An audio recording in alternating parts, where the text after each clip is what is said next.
Sometimes I sound like a broken record, but it has to be said. Artificial foods, highly processed foods, are frankly dangerous and should be avoided as much as you possibly can. And in the modern world, that is really a hard thing to do. That is a heavy lift. That's a very heavy ask for people. And I get it. Look, they're convenient. They make our lives easier. Who wants convenience and who does not want convenience? And there are times in life where you can't help it. I mean, look, I've, been carnivore for 18 months now or something, and before that keto for more than a year, and I've been keto and low carb to next to zero carb off and on for better part of the last decade or more. And there have been times where, I'm on the road and I can't help it. I have to go roll those dice and hit the drive-thru and hope that I'm not getting a seed oil-laden hamburger patty from a place that people swear doesn't have seed oils in them, but when you eat it, you kind of can taste some of those the remnants of the seed oils. And yeah, the patty might be 100% beef, but you don't know what that actually means, because that's actually a pretty vague way to describe a hamburger patty. Processed foods are bad, and you should avoid them at all costs, but sometimes you just can't. But I'll give you some more reasons too. We're going to talk about food dyes, food colorings. A lot of food colorings that are okay in the United States are banned in places like Japan and the European Union and others. And I know some people say, well, that's just because of weird food ideology they have. Well, okay, maybe pot meets kettle, though, on this, because quite frankly, some people will say that the carnivore diet and this idea of going to pure natural foods, which is not limited, of course, to the carnivore diet by any stretch of the imagination, but some people will say that's the same thing for us, that what we are doing is engaging in is a food ideology.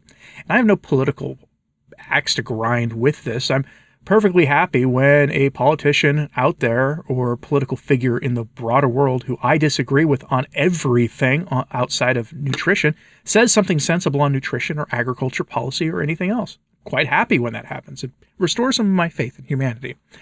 But we have some reasons here. Four major reasons, and then a sort of an umbrella for a fifth reason about food dyes themselves. And a lot of these are banned in other countries, and America has an interesting role that lobbyists play in the process of making food policy and policy in general. And that's not exactly a controversial statement. People of all political ideologies in America admit this and lament the fact that often big industry can dictate rules for the rest of us and let us deal with the consequences of them. So let's talk about some things about food dyes.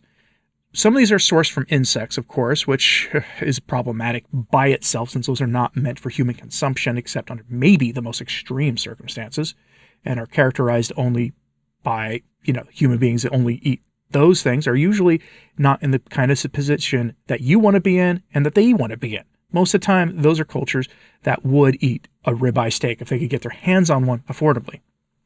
Let's not lie to ourselves about that. Let's talk about the first thing about these artificial food dyes. The first thing to consider with them is that many of them will increase inflammation and disrupt the functioning of the immune system. The consumption of foods containing artificial dyes have been demonstrated, or at least there's enough evidence to suggest that they can cause an inflammatory response in the body, which leads to the activation of the immune system, which is the increase of the number of white blood cells entering the bloodstream. Not a good thing. Artificial dyes can contain small molecules which can attach to proteins in the body. They can cause disruptions in the immune system since the immune system finds it difficult to defend the body against them. That's not good. They can cause inflammation and cause your body to have an immune system response. That's artificial dyes, and a lot of these artificial dyes aren't only used in things like Skittles or breakfast cereal. Artificial dyes are sometimes used in meat. I had a rancher tell me flat out about a specific brand of grass-fed, claiming to be grass-finished beef that I saw at a local grocery store. And I remarked at how red it was. It was amazing. And he said, yeah, that's because they added an artificial red dye to the meat to make it look more red, more vibrant. His meat was actually not as red as a lot of the grocery store meat, but it was way better because it didn't have any of that junk added to it. Problem number 2. A lot of these artificial dyes contain contaminants that are thought by lab research to cause cancer. Fun. Some of the most commonly used food dyes, this includes red 40, yellow number 5, and yellow number 6, are contaminated with known carcinogens. or substances known to cause cancer, such as 4-aminobenephyllin, 4-aminoazobenzene, and benzidine. According to the FDA, these contaminants are present in food dyes at quote-unquote safe levels. Red 3 was found to be an animal carcinogen in 1990, but for some reason is still allowed in food in the United States and elsewhere. Number 3. Food dyes may cause cancerous tumor development. Some of the most common used food dyes are linked to many forms of cancer. Now, these are demonstrated in lab tests on rats, so take that, of course, with a grain of salt. Let's be intellectually honest, start with ourselves here. Rats and human beings are not the same. We're not the same species. We're not from the same genus of species. They are tiny mammals. We are much larger mammals than they are, and there's a whole lot of other differences between them. But, that having been said, in laboratory test settings on rats, citrus red number 2 was seen to cause bladder and other tumors in rats. Red 3 was seen to cause thyroid tumors in rats. Blue 2 was seen to cause brain and bladder tumors in rats.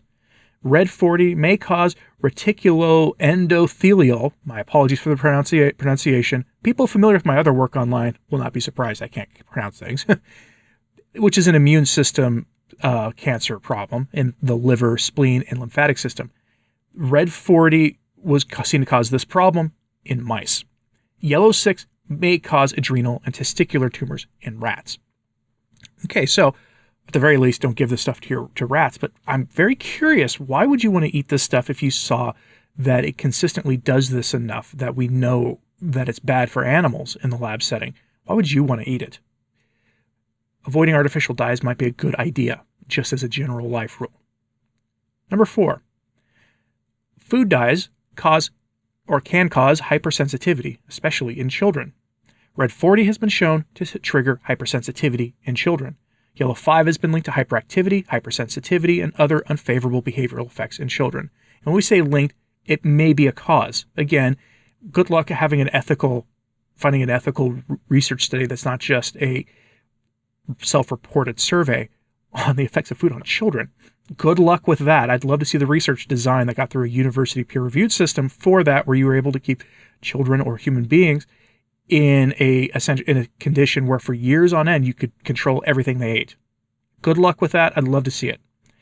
But on this note, studies have shown that eliminating artificial food dyes from children's diets may, emphasis on the word may, help reduce symptoms of attention-related disorders and other behavioral problems in children.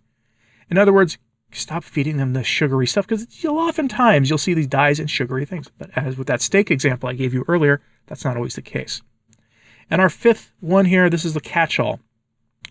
Artificial food dyes, there's some evidence linking them to the following problems: negative impacts of the functioning of the liver and other vital organs, interference with the digestive enzymes that our bodies produce to help properly break down the food we eat. So if you're having problems with digestion and you're still consuming things with artificial dyes in them, try eliminating those things first.